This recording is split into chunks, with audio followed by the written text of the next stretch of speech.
Hello all and welcome back. I hope everyone is doing fantastically. News just in, the US banking giant BNY Mellon has said cryptocurrency is definitely here to stay. Of course, the markets have been incredibly frothy as of late. In fact, if I flick over and we do look at the crypto fear and greed index, majority of the altcoins and Bitcoin alike have been performing incredibly well, and we are back in the greed zone of 55. And we can see we've been like that for a week or so at 60, last month 26, so a substantial jump in the sentiment of the overall market. And of course, many of you have probably seen that across your portfolios, with not only Bitcoin climbing, but majority of altcoins, including Hbar, having very substantial runs recently. Now, I do not know whether this will continue into the future. If you're in profit, it may be well worth taking some of those profits. No one ever went broke taking a profit. And of course, you can then re-enter the markets at a later date if you wish to do so. Me personally, I'm not too interested in trying to trade any of the short-term noise that happens across the markets. I'll just continue to average into those positions and build for a longer-term play way out into the future, particularly because right now at the moment, 2023 will continue to be a year of growth, prominently for projects, of course, like Hedera, of which I spend an awful lot of time talking about and sort of researching. Bitcoin, though, has just made a golden cross on the daily chart. I will caveat this by saying on the weekly chart, it is still contending a death cross, so it could go either way or either direction at the moment. However, still speaks to reason that the last time we saw a golden cross during a bear market, it led to a 145% pump in the price of Bitcoin.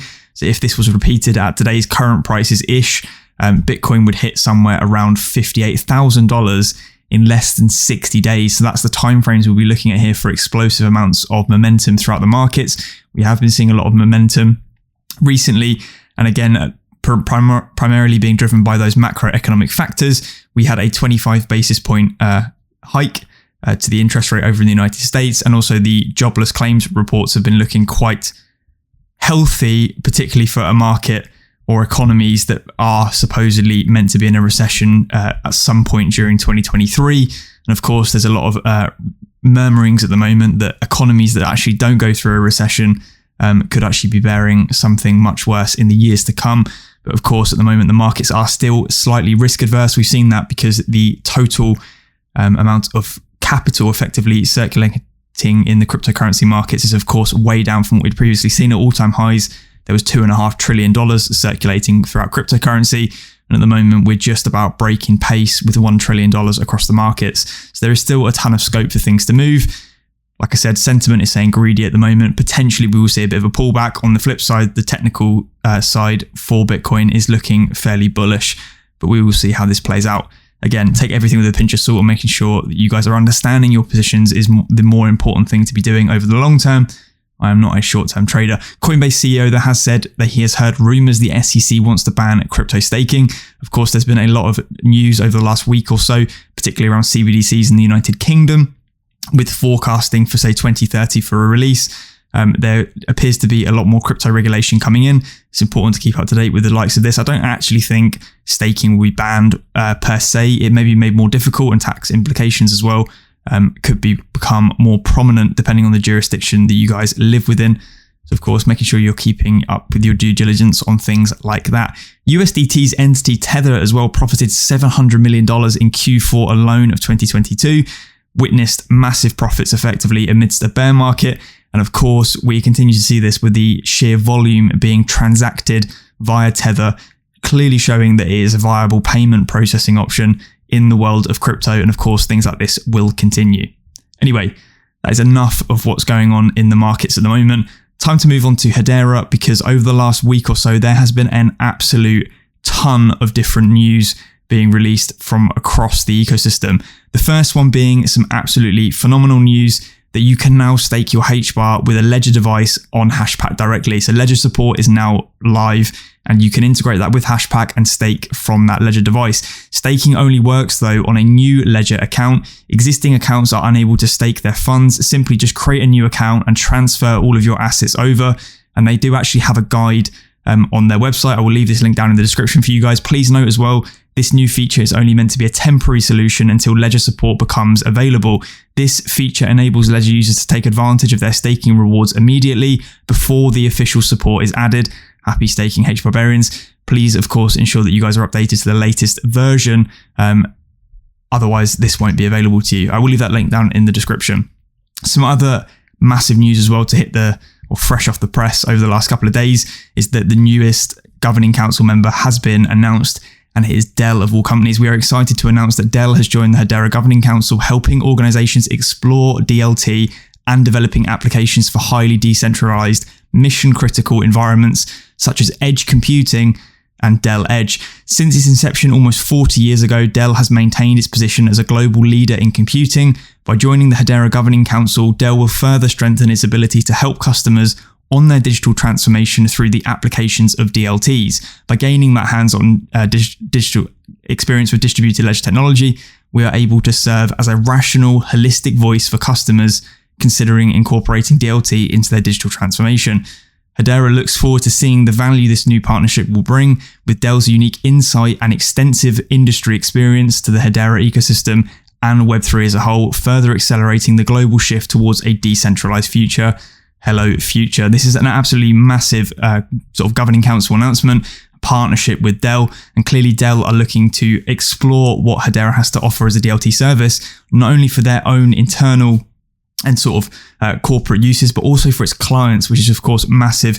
Dell being one of the biggest sort of finished machine manufacturers, as well as software services globally. And of course, we see that quote there. In fact, if I flick across to the Hedera website, so this is the sort of breakdown of the announcement, and this is a statement from Dell. Our customers rely on us both to maintain and help secure their existing infrastructure, as well as advise them on technologies they are considering to assist them in achieving their goals, whether it is in process optimization, new business models, or meeting their ESG standards. And that came from John Rose, the Global Chief Technology Officer at Dell. By gaining that hands-on experience with DLT technologies such as Hedera, they're able to basically give that conclusive advice to their clients. Dell's incorporation into the council also aligns with well with other initiatives focused on the decentralization of data, such as Project Alvarium, a data confidence fabric capable of measuring data trust, which was developed to better ensure data confidence from distributed systems. Alvarium uses DLT as a core function to track data confidence across heterogeneous and distributed edge computing ecosystems. It's not a word I've seen in a while. As this research continues, Hedera's broad, robust ecosystem will support further research and development in the space, as well as to help to unearth new capabilities with contract automation and ESG reporting.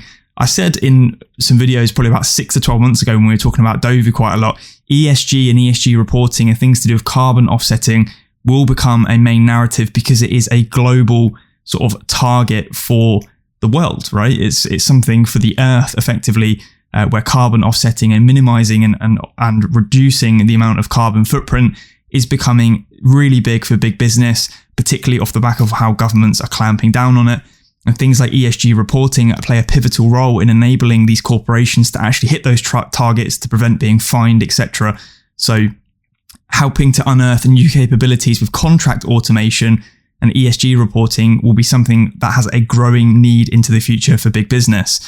Bill Miller as well, the co-chair of the membership committee for Hedera Governing Council, said Dell is a global leader in tech with an expansive global footprint. Like Hedera, Dell has innovation and scale at its core.